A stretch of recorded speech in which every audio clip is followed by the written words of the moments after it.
China's share of global Bitcoin mining has fallen to effectively zero. Research by the Cambridge Bitcoin Electricity Consumption Index suggests that in June China told banks to stop facilitating transactions and issued bans on mining.At. At its peak in September 2019, China accounted for over 3/4 of all Bitcoin mining.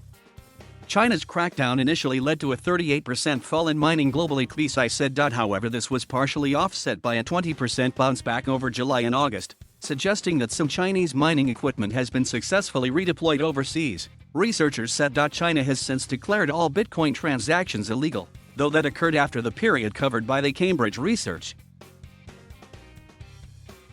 Miners earn money by creating new Bitcoins, but the computing power needed to do it consumes large amounts of energy. They audit Bitcoin transactions in exchange for an opportunity to acquire the digital currency. Global mining requires enormous computing power, which in turn uses huge amounts of electricity and consequently contributes significantly to global emissions.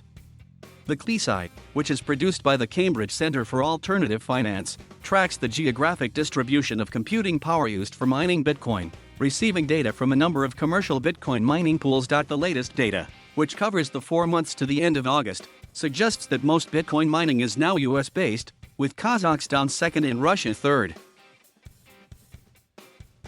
You have to almost feel sorry for cryptocurrency miners.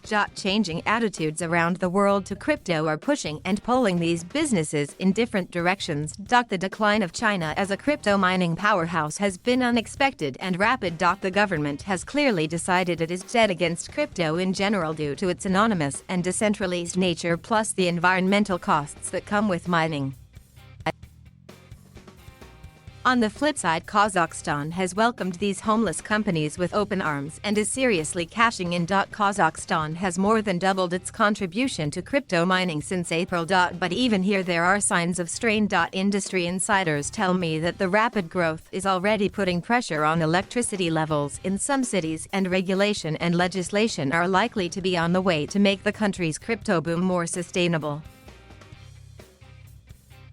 China's action in June and the resulting fall in mining will, the researchers say, have been reflected in a decline in Bitcoin's energy consumption, but as mining recovers that fall will reverse. Currently Bitcoin consumes 0.45% of global electricity production, the Cambridge Group estimates. The researchers do not yet know how the change in the geographic distribution will alter the mix of energy sources used to mine Bitcoin, whether fossil fuel or renewables.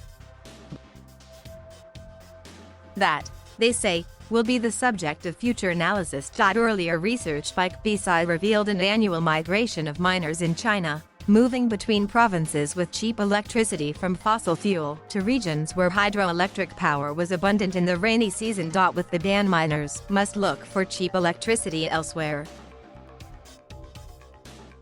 Significant amounts of mining in the U.S. is based in areas such as Washington state, where low-cost electricity from hydropower is available. And Kazakhstan's growth as a mining hub will come at an environmental cost. According to the U.S. Department of Commerce, 87% of Kazakhstan's electricity is generated from fossil fuels, with coal accounting for more than 70% of generation. But his calculations are based on figures showing how much pollution each kilowatt-hour of electricity produces on average in a country, which is a significant simplification. However, Bitcoin's environmental impact is not limited to greenhouse gas emissions. A recent study, of which Alex de Vries was a co-author, suggested Bitcoin mining produced thousands of tons of electronic waste because the computers used become rapidly obsolete.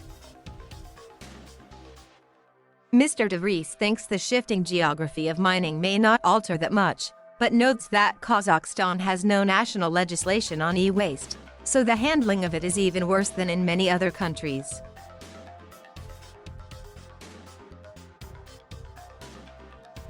Thank you for watching. Please subscribe